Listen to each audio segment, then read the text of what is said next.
শোনো, তোমাকে না না করেছি সিগারেট খেতে। সিগারেট খাওয়া ভালো না, তুমি জানো না? আর কোনোদিন সিগারেট খেলে তোমার খবর আছে। এই যে আঙ্কেল, আপনারা আমার বাবার সাথে মিশবেন না। তোমার বাসায় আসবো, তোমাকে দেখে নিচ্ছি। বাবা উঠো, আমার স্কুলে দেরি হয়ে যাচ্ছে। বাবা বাবা উঠো, আমাকে নাস্তা বানিয়ে দাও। দেখো আমার স্কুলে দেরি হলে কিন্তু তুমি আমাকে কিছু বলতে পারবে না।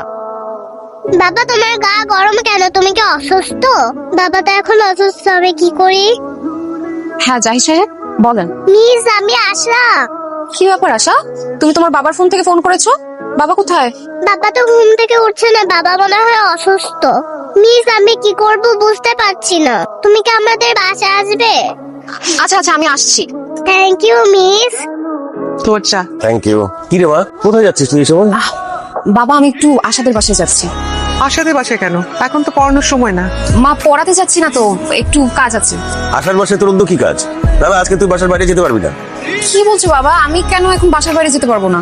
তোকে কাল রাতে বললাম না আগামীকাল পাত্রপক্ষ তোকে দেখতে আসবে, তুই কি ভুলে গেলি? মা সেটা তো আগামীকালকে আসবে, আজকে তো আর তারা আসছে না। আমার একটু যেতেই হবে, কারণ আশার বাবা অসুস্থ, উনি অনেক অসুস্থ, দেখার মতো কেউ নেই। আর আশা ছোট্ট একটা মানুষ, ও কল করেছে আমাকে, খুবই অসুস্থ। আমি যাচ্ছি, আমার বেশিক্ষণ সময় লাগবে না। ওকে আমি চলে আসবো। মিস বাবা আমার জন্য এত কষ্ট করে, আমি তো বাবার জন্য কিছুই করতে পারলাম না। কে বলেছে তুমি করতে পারোনি? তুমি এই যে বাবা অসুস্থ হওয়ার পর আমাকে ফোন করেছো, আমি এখানে চলে আসলাম, এরপর দুজন মিলে বাবার সেবা যত্ন করলাম। বাবা দেখবে খুব তাড়াতাড়ি সুস্থ হয়ে যাবে। মিস তুমি খুব ভালো, থ্যাংক ইউ। ওরে বাবা, ইউ আর মোস্ট ওয়েলকাম। তুমিও একটা লক্ষ্মী মেয়ে। জানো মিস বাবা না বিয়ে করতে চায়, কিন্তু আমার ওই মেয়েদেরকে একদমই পছন্দ না।